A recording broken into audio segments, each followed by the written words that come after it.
Welcome back mga kaaldab. Ito na naman po ang inyong lingkod, si Mr. Destiny. At magbibigay po tayo ng pinakamainit na update po ngayon sa social media mga kaaldab. Nakakatuwa lang po na kahit po sabihin natin na kumbaga inililihis po nila, talagang tayo pa rin po pinag-uusapan. Tayo pa rin po ang numero uno, di po ba?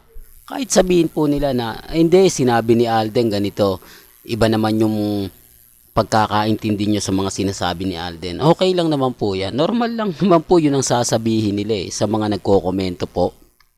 Kasi ayaw nga po nila o ayaw po talaga nila na pinag-uusapan si Mengay at si Alden Richards. Yun naman po talaga yung totoo.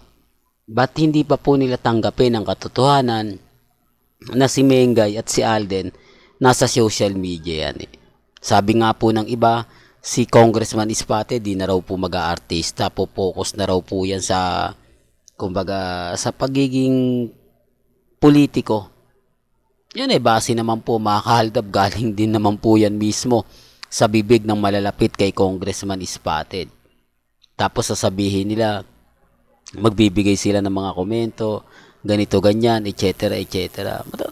Ito yung mga pananaw na mahirap pong ipaliwanag, mahirap ipaintindi, lalo na nga po sa mga taong kumbaga kapag nakakita ng post Alden at Main, agad-agad magre-react na sila, agad-agad magsasabi na ko mga delulu yan, pero hindi po nila naiintindihan o ayaw lang po talaga nilang intindihin ang mga nangyayari at mga nagaganap. Tapos sasabihin nila, si Alden pagpo-promote lang yan, gusto lang niyang kumita, gusto niya lang gamitin ng Aldab, kaya ganyan yung ginagawa niya para makakuha siya ng simpatya, para masabi na ganito, masabi ng ganyan. Okay lang naman po mga ka-Aldab, hindi na po bago yan sa Aldab Nation, hindi na po bago sa amin yan. Kasi once na magbibigay po ng update si Alden, tapos sasabihin ng ganito, sasabihin po nila ginagamit lang daw ni Alden Richards ang Aldab Nation. Na hindi naman daw po ginagamit ni Mengay. Sinasabi nga po nila na iniisa-isa nga puro kaming kausapin para matigil na nga po raw ang Aldab Nation. Nagbibigay na raw po ng mensahe si Mengay, nagme-message na nga po raw siya sa mga Aldab Nation. Milyon po yung Aldab Nation. Sa tingin nyo, gagawa po ba ng ganyan si Mengay? I-announce na lang po niya para matapos na. In-announce naman daw po. Ang problema lang mga ka-Aldab, parang sa ilong nang gagaling. Di po ba? Pakita niya yung update. Pakita niya yung mga kaganapan po nila ni Congressman Ispate. Tapos sabihin niya na totoo yung mga pinapakalat. Kasi sabi ko nga po sa inyo, kung totoo po yung mga sinasabi nila, lalagay na sa tahimik si Mengay.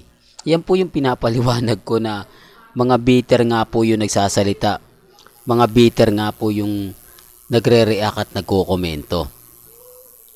Kasi kung titignan nyo mga ka-Aldab, napakasimple lang naman po.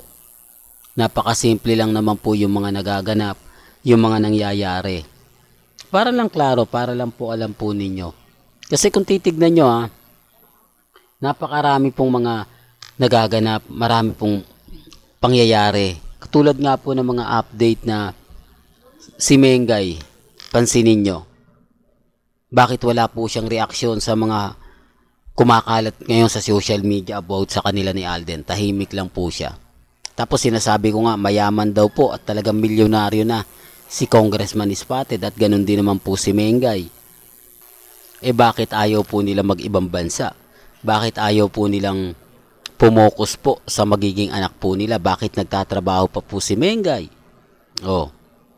Yung ibang netizen na nga nagsasabi kahit wala naman si Mengay, kompleto ang EAT, mabubuo pa rin ang Itbulaga. Galing na po mismo sa mga ilang netizen yan. Di po ba? Sinasabi ko lang po ito para lang po sa kaalaman ng lahat.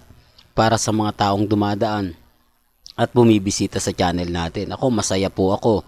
Lalo na po ngayon na napakaraming mga kaganapan, napakaraming mga update na talagang pumapabor po sa Aldab Nation. Hindi lang po talaga nila matanggap mga ka-Aldab na pagdating kay Mengay, nababasag sila. kumbaga yung ine-expect nila o iniisip po nila, talaga naman pong wala. Yan ang isa sa nakakatuwa, nakakataba ng puso, yung mga nagiging komento po. Kaya nga po ako masaya pag nagbabasa po sa social media. Kasi kahit pa paano, kumbaga tayo yung panalo. Kasi yung tahimik po ni Mengay, yun po yung ginagawa natin. Dati pagka nagpo-post si Mengay, o nagpo-post po sila si Mengay, tahimik lang. Ngayon di na sila makapag-post. Hindi na sila makapag-update kasi tapos na eh. Si Mengay na lang po inihintay nila mag-post sa Instagram, magbigay ng mga update. Di po ba? Pansin niyo po. Wala na, kumbaga hirap na silang kumbaga gumawa pa ng mga Armain, mga update ng Armain. Wala eh. Kaya nga po yung mga ibang Armain, may mga opinion, baka sabihin na, nako, naninira na naman si Mr. Destiny. Hindi, totoo to mga kaaldab. Wala na nga po talagang saysay. Mas mabuti pa nga po raw ang main fanatics. Laging may update kay Mengay. Samantalang si Congressman Spotted, wala. Although sabihin natin, syempre congressman yan eh. Kumbaga, hindi talaga magbibigay ng post yan. Bakit po nila pinapansin yung mga sinasabi ni Alden Richards?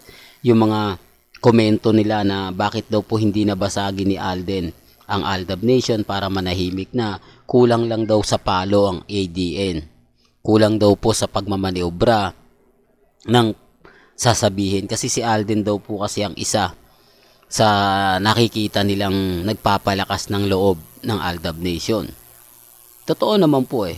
Lalo na po yung sinasabi ni Alden na, kumbaga, anong masasabi mo sa mga Aldab Nation na, kumbaga, naniniwala pa rin sa relasyon ninyo ni Mengay, may anak na kayo, may kasal na kayo, o may anak na kayo, kasal na kayo. Anong sabi ni Alden? Kung ganyan po yung paniniwala nila, nirerespeto ko yan at ginagalang. Di po ba napakasarap pakinggan na hinahayaan lang tayo ni Alden? Iba-iba yan, ididemanda tayo, iba-iba yan, magpo-post ng mga ganito, ganyan, di po ba? Pero bakit tuloy-tuloy pa rin po tayo? Doon pa lang mapapaisip na po kayo. Pero kinat po yan ha, hindi po yan ina-update ng mga Alden fanatics. Hindi nila yan pinopost. Pero sa pag-iimbestiga nga po natin, nakikita natin yung mga bagay-bagay na itinatago nga po ng mga Alden fanatics. Well, hanggang dito na lang po yung updates natin ha. Kaya kung gusto nyo pa po ng pinaka-latest at sariwang update, abay tutok lang po kayo sa channel ni Mr. Destiny para updated po kayo sa mga bagong video po na ilalabas po natin maya-maya lang. Hanggang sa muli, salamat po sa panonood at pakikinig.